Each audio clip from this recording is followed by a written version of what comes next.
Learn how to add eye-catching text animations to your videos using the CapCut app. Open the CapCut application on your device and tap on New Project. Then, navigate to the Library tab and select the background you want to use for your video.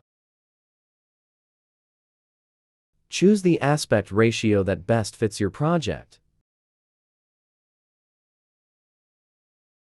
Now, it's time to add text to your video. Tap on the text option and type the title of your video. To enhance your text, tap on Templates and select a basic template that you like. Then, customize the font by tapping on Font and choosing your desired style. For animation, tap on Animation and select Wobble for the animation. Adjust the duration of the animation to your preference.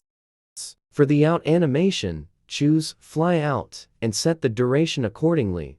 Finally, adjust the position of your title to where you want it to start and enjoy the cool text animation effect on your video.